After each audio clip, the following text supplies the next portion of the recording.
ये पकौड़े सच में तुमने ही बनाए हैं या किसी 5 स्टार होटल से ऑर्डर करे हैं? आहा, वाह, इतने टेस्टी पकौड़े तो मैंने आज से पहले कभी नहीं खाए। सच में बहुत टेस्टी हैं ये पकौड़े। तुमने तो सच में मेरी सोच से भी अच्छे पकौड़े बनाए हैं। इस बारिश के मौसम में इतने स्वादिष्ट पकौड़े खाकर तो मजा ही आ गया।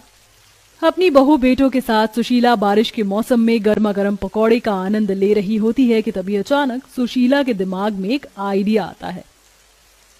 एक आइडिया आया है मेरे दिमाग में।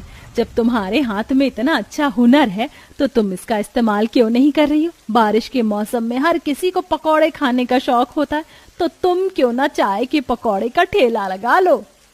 माँ बिल्कुल ठीक कह रही है। तुम्हारा पकौड़े का ठेला चलेगा नहीं बल्कि दौड़ेगा। तुम बस एक बार हाँ कर दो। अपने ससुराल की हालत देखते हुए पकौड़े का ठेला लगाने के लिए दोनों मान जाती हैं और अगले दिन ही पकौड़े बनाने की सारी तैयारी कर ठेले पर पकौड़े बेचने के लिए निकल जाती हैं। आइए आइए और जुड़वा बहू के हाथ के गर्मा गर्म पकौड़े खाइए। एक बार आएंगे बार बार आएंगे। पूरे बाजार में इकलौते जुड़वा बहू को बारिश के मौसम में पकौड़े बेचता देख आसपास के लोग उनसे पकौड़े लेकर खाने लगते हैं, जो उन्हें काफी पसंद आते हैं।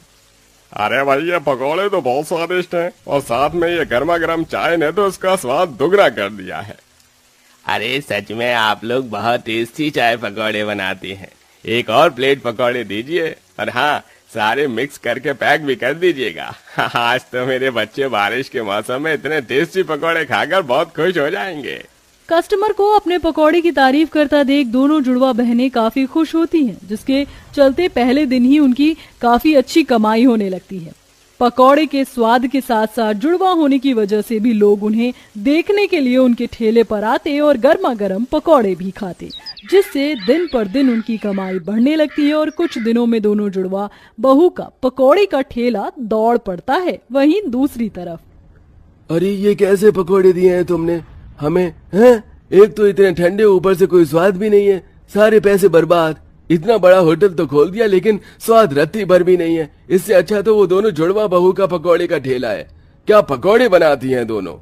वो कस्टमर सेठ राजेश के पकौड़ों की बुराई कर सीधा जुड़वा बहू के पकौड़े के ठेले पर पहुंचता है और वहां से जी भर के पकौड़े खाता है। कुछ दिनों में दोनों जुड़वा बहू का पकौड़े का ठेला अब इतना फेमस हो जाता है कि कुछ लोग तो वहां ब्लॉगिंग करना भी शुरू कर देते हैं।